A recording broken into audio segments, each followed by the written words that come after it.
Hey guys, it's Abuti Dao checking back in again, showing you a slightly different part of Lesotho today. This is a centre called Habarana, which is about an hour past Maseru, the capital. Habarana, which my idiot brain keeps autocorrecting to Bananarama, but it isn't. And you can see it's absolutely spectacular. It's miles away from anywhere. There's a small community nearby. It's thronged with like cows and sheep, goats, herd boys up on the hills.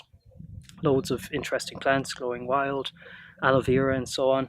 Beautiful facility behind us, kind of rondavel, Basotho, traditional Basotho inspired buildings.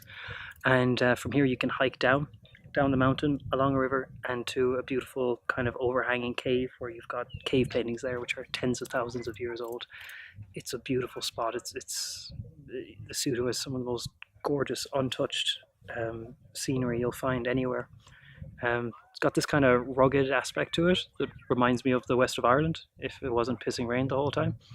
So we're kind of looking at maybe checking this out for its potential as a possible tourist destination, so we can start, like, the local community here starts doing some stuff to generate money for the local community, bringing people in and so on. There's a lot of work to be done. Not sure if it's going to pay off or not. Today we're just kind of checking things out. I mean, one of the big things is just getting people here. You would not believe the state of the roads there. Shocking, absolutely shocking. I'll try to get some footage, but it's beyond a joke, you know. So we couldn't really be asking too many people to do that. But no, it's beautiful, and it's a really nice change of place. And I think I've got some company. Dumela! Opela Juang! Say hello! What? Say Dumela! Yes. Dumela. Thank you.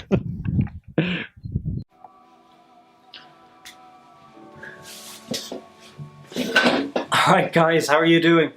Abuti Dao. I had to cut that part of the video short because I got accosted by a group of like school kids wandering by, probably wondering why some weird, random, scruffy, sunburned Irishman was talking to himself in the middle of one of their fields, you know? Can't really blame them. But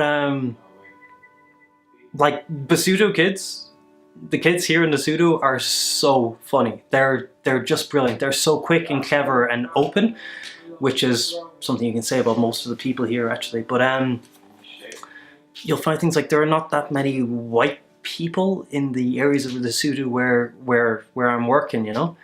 We're a bit of a novelty. So, like, for example, I remember the last time I was here, there was a particular centre we used to walk to, and we get dropped on the main street and we have to walk through like the small poor town villages for like, you know, 10-15 minutes to get to the centre. And what would happen would be there'd be all these like very kind of poor run-down houses, you know. You'd be walking along and you'd just see this little head just kind of go, and like as soon as you looked, it would just, as soon as you caught it, gone, you know. And so you just kind of ignore it, right? And you walk along, and the next thing you know, there are two little heads kind of popping up around like that. And then, like, you kind of look out the corner of your eye, and you don't look directly at them. And by the time you've been walking about 5 minutes, there's like 7 or 8 little Basotho kids like running from like building to building and peeking out and stuff. And at the very end of it, you know, myself and Maria, who I was with at the time, would just turn around, just run at them and shout. You know, they scatter, scream, ah, you know. And then they'd start laughing, and they'd all run back, and you'd repeat the whole cycle. But the kids are like, they're so quick and they're so clever. Another time we were out hiking in this place near called I can't do the clicks. I would call it Kokolosi, but those Coco is meant to be like Kokolosi. Can't do it. Anyway, we wanted to hike out into this like bluff, you know, and we needed a guide, so we were given 6, 7 to 10-year-olds as our guides, you know. And they were funny out, you know. They had like a soccer ball which they'd made just of like wadded up rags and like tape, and they were like kicking it from person to person as we went along. And now the thing about sorry, Music's too loud.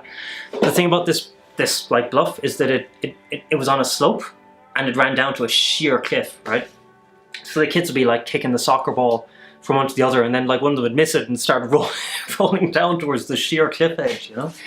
And they just bolt after it. This little fucking 7-year-old like doing like fucking sliding tackle to bring the ball back into play, you know? Every time it happened, myself and Rio would just lose our minds, you know? And we eventually got to the, well, what I wanted to say was that at that time I was doing some like landscape photos, so I had like my camera gear backpack and I had my tripod. And I was walking along and I wanted to take a photo, a triple exposure to make into a HDR afterwards.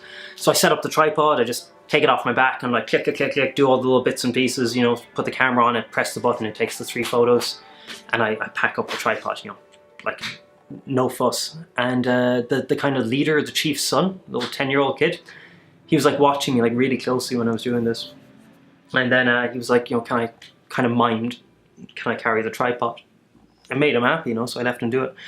And then like maybe 15 minutes later, I wanted to take another photo. So I like asked for the tripod so I could set it up, and like just straight away, without even trying, without like fiddling around and trying to figure out what new got, he set up the tripod exactly as I had done it.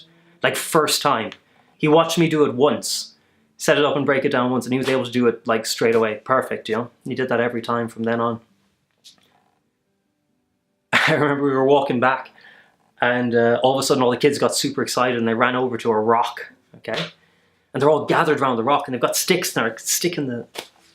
Like some of them are trying to lift up this rock and the other ones have sticks and like poking it in underneath. And I'm like, I'm an idiot, you know? So I wander over and I'm like, hey, what's going on? What's in here? And the kids turn around to me and they go, tss, miming snake noises. I'm like, good luck with that. And just kind of chuffed on off. But no, yeah, this hasn't been the most directionful blog, but basically, Bananarama, solid place. Definitely check it out for a bit of hiking and stuff. Some awesome cave paintings if you're ever anywhere just south of Maseru. And Basotho kids, they're the best. They're the absolute best. Yeah, that's it for today, guys. Good talking to you as always. Abuti Dao will check back in soon. Good luck.